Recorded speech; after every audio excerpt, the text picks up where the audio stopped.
Hey there, friend! Welcome back to the Closing Chapters podcast, where every mission has a story.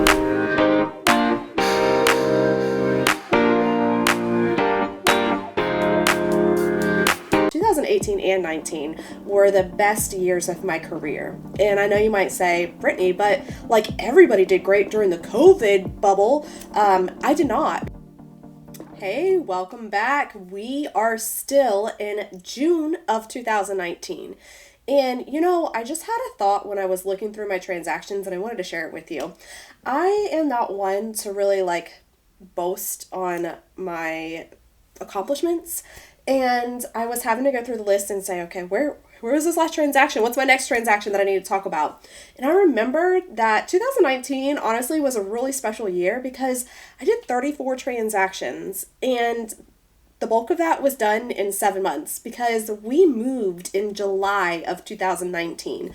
During this time frame, my husband was in Korea and I was like burning rubber. It did not matter day or night, weekday, weekend, if there was someone that I could serve, I was doing it. And it felt so good to take care of so many families in such a short span. But it also kind of felt like D-Day. Like I knew we had this impending doom coming. Like we were packing up and shipping out and moving. So it was get it while the getting is good. So I worked very hard in 2019 and it really paid off. 2018 and 19 were the best years of my career. And I know you might say, Brittney, but everybody did great during the COVID bubble. I did not because we were in a big transition and made a lot of moves very quickly. So I didn't get to really have stability or get a big piece of the pie when it came to all of this craze of real estate. And honestly, you probably know my take on this if you've listened to my other episodes, but I think it's a blessing in disguise. I am very steadfast when it comes to my beliefs of what is right and what is wrong. And I honestly don't feel good about a lot of what went down during the COVID span. I don't think that a lot of people were taken care of or protected. And it's not that necessarily anyone did anything wrong. It was the way that the market was driven. But I also fully believe that as the professionals that we are the driving force behind that when we are saying, oh my gosh, you got to get it now, it's going to be gone in an hour and we are creating this hustle and bustle, it didn't just happen overnight on its own. So I don't know. I just have mixed feelings about all of that. And I'm kind of very thankful that even though I probably missed out on a really great time in business, in terms of income, I think my heart is happy knowing that I can stay in my lane and really do what I believe is right and make sure my clients are taken care of. So that is my soapbox. Anyhow, our next transaction in June of 2019 was yet again another drone family. So I had this family coming in and they wanted to be in Northeast Columbia. Very specifically, they had girls and they were dancers and they wanted them to have access to the specific dance studio. So that was the driving force. And we nailed them a great deal. And what I mean by that is one, they got a nice Mamma Jamma house for $314,000. This house would probably be upwards of $450,000, $500,000 now in that neighborhood. And there are actually, so this neighborhood was still expanding when they purchased their home. So there is new sections of this neighborhood now that are patio homes that sell for more than this. So job well done, family, job well done. The other really cool piece about this property is that it was loved. And what I mean by that is it used to be a model home. So when builders come into neighborhoods, a lot of times they will take one property that is kind of front and center of the neighborhood and create a model home. And they will take one of their most beloved floor plans that they want to show off the most and they deck it out. So if there are extras to be had, it is in this home. So this home had an extended island, it had extra bathrooms, it had different materials, and a lot of the drapery was done in the house, which was super cool and left behind. So that was really neat. When they purchased it, it wasn't being purchased straight from the builder. It had already been bought by somebody else. And as it goes, they got into the home, and not even a year later, he got a job offer in Atlanta. So the realtor that was selling this house, honestly, it was a bittersweet deal for her because the wife was like her best friend. And she was like, I am almost upset to be listing this house. Like, of course, I want to take care of this family. You know, they are my BFFs, but I don't want them to leave.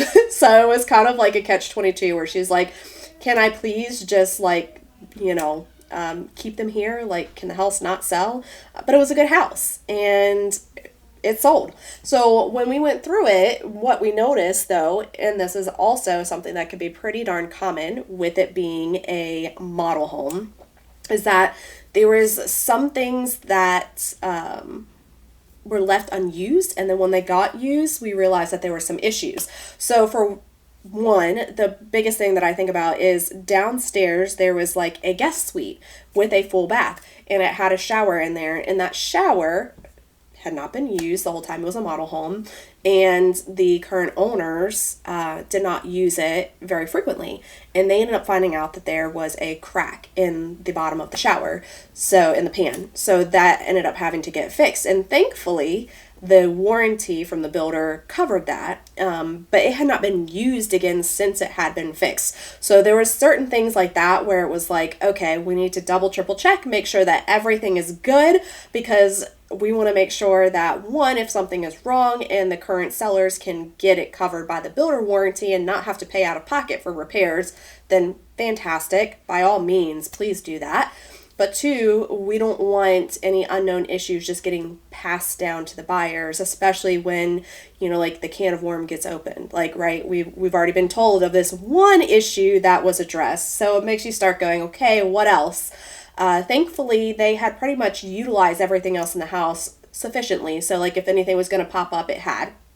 And we had a very thorough home inspection, and the house was relatively sound. There was more of like the little nitpicky stuff outside, making sure like the hose bib was secure to the house, things like that, than inside, which is fantastic.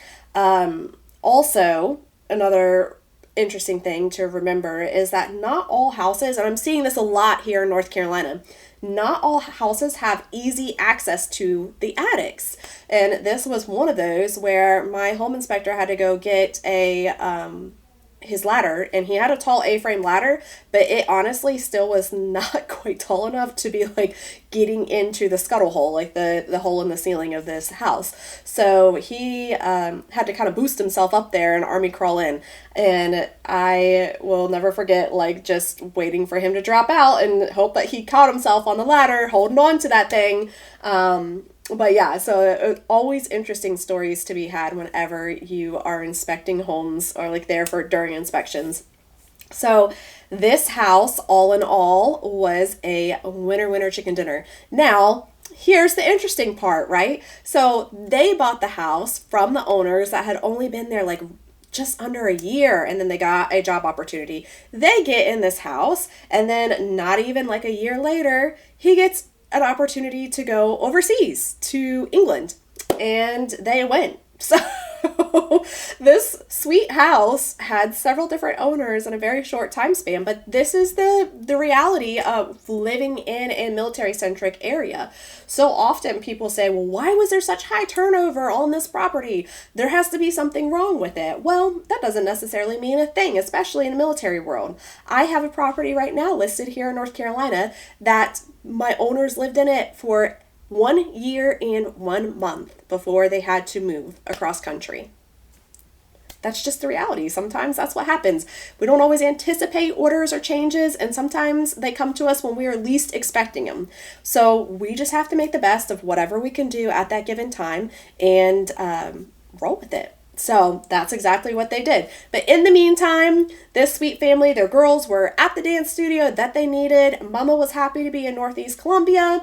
Dad was happy to get a sweet price on the house. And everyone had exactly what they needed. So I'm so privileged to have gotten to help yet again another one of the families coming in when they were standing up this new unit at Shaw Air Force Base. And this will ever be like a special piece of my history and my career is the fact that I got to just really help with so much of this community. It really makes me proud and excited that I got to learn their ins and outs and look forward to continue helping them along the way. I hope you have a fantastic day, and I can't wait to tell you more about my next transaction. Hey, I just wanted to say thank you for being here and listening in on this episode of Closing Chapters with me. I truly enjoy putting this content together, and I hope that you enjoy it too. If so, could you like, subscribe, and share this episode with somebody you know that will enjoy it just as much as you did? Thank you so much.